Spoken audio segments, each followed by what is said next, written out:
The tech world and much of the broader world was transfixed once again today by Apple as the company unveiled its latest slate of hotly anticipated new products. But we were the only ones invited backstage for the big event by Apple's CEO himself. Here's World News Tonight anchor David Muir. David, how are you? I'm glad you're here. A high-stakes day for Apple. And we were there for the exclusive first look behind the scenes as CEO Tim Cook unveiled Apple's latest salvo, the high-tech battle for supremacy. One more thing. Just moments before Cook unveiling the Apple Watch with a sleek video celebrating the bling and beauty of it all, the company's first brand new product in 4 years. Today, we are launching the biggest advancement in the history of iPhone. There have long been questions about when Apple would innovate again, when they would introduce the next product. And tonight, they have. Tim Cook backstage with his own Apple Watch. The Apple Watch. Is this the moment for you, the moment of your career at Apple? You know, this is a moment for Apple. I don't really think about myself that much, but it's an incredible moment. I think it shows innovation is alive and well in Cupertino. In the same room where his former boss and mentor, Steve Jobs, unveiled the Macintosh computer 30 years ago. It was 1984 Steve Jobs was on that stage. It was. Were you thinking about that today? There's not a day that goes by that I don't think of him. And this morning, being here, I especially thought about him. And I think he would be incredibly proud to see the company that he left us, which I think was one of his greatest gifts to mankind, was the company itself, be doing what it's doing today. Apple again showing how it stays ahead of the increasingly intense competition. The smartwatch combining health and fitness monitoring. Are you closer to your goal? Very close. Right now we only did 50 seconds of running. 50 seconds, you've burned 5 calories. And tonight here, the first tweet ever from an Apple Watch. You'll actually be able to send voice-activated tweets from your Apple Watch, and we're going to give it a shot. How fun it is to send the first tweet ever from an Apple Watch, period. See you tonight, period. Tonight, that tweet has been sent. And look at what else it can do. So the faces of your friends actually come up on the watch. Yes, so you just tap on them, and then you can communicate with them like you always do with messages or answer a phone call. Even your blood pressure, your heartbeat. I can actually feel your heartbeat Yes. through your watch. Yes, you can. So show me how we do this. So I just put my 2 fingers here, and then I'm sending that to my friend who's wearing a watch. The day of stagecraft didn't end there. These are the new iPhones. Cook's unveiling of the iPhone 6, 4.7 inches, and the iPhone 6 Plus, 5.5 inches, and thinner than its previous versions. And there's something else it can do, because today, Apple also announced Apple Pay.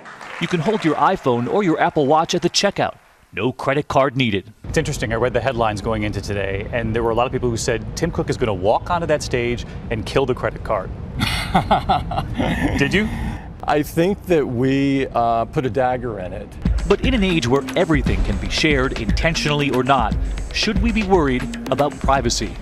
The most common concern I heard in the tweets that I received today were about security, particularly with the headlines about the iCloud. And when you see celebrities get their photos hacked, people think, well, these are famous people, and if they're not protected, then what about us? So to put all that information into a watch, can you assure people at home that there is going to be very tight security? David, we wouldn't be doing it if we didn't feel like that. We wouldn't do it. We feel like we're making a leap in how secure things are. The fact is, the existing system isn't secure. The credit card system isn't secure. It's not one that you should feel great about. For years, Apple has heard the criticism about how many of their products are made overseas. But tonight, Tim Cook telling me creating American jobs is his priority too. Is made in America still important to you? It's critically important. In fact, between the watch and the iPhones that you've seen, we will have parts or materials or equipment made in 22 of the 50 states. When you say it felt amazing, for you, was it a defining moment in your career here at Apple? Those really aren't the terms that I think in. I think about Apple and Apple's employees and our broader ecosystem that includes the developers and suppliers, et cetera. And for all of them, today was a very important day. But with the world now seeing this Apple Watch for the first time, what is the secret to getting people to wear a computer on their wrist? The answer coming from a man who rarely speaks publicly. It's great to see you in person, that you exist. Apple's legendary senior designer, Johnny Ive. How did it feel? It felt good. I mean, it's a shocking transition when you go from, we were working on this for 3 years, and it's a relatively small team.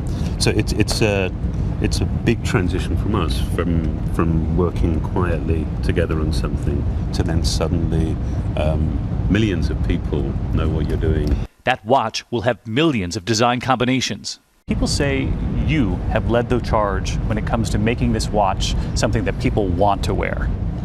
Well, I mean, I've been lucky enough to be part of the design team for a long time now, and we've always tried to make products that people don't begrudgingly use, but that they want to use. And I think that the bar for that is very high when it's something that you wear, and it's something that you're going to wear all day and every day.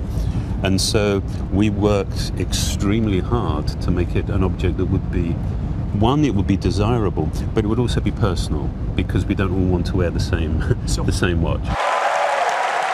That applause extending across the country. Outside this Apple store in New York City, a married couple lining up days ago. This will be our 8th day. A patient band of early birds in for the long haul. The new products won't be on sale for weeks.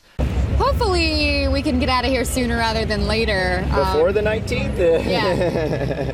But we're thinking it'll probably be 10 days from now. Cook's final thoughts on a game-changing day that he says would have made his mentor beam. You told me you began designing and developing this watch after Steve Jobs died. Do you think he'd be smiling at what you announced today?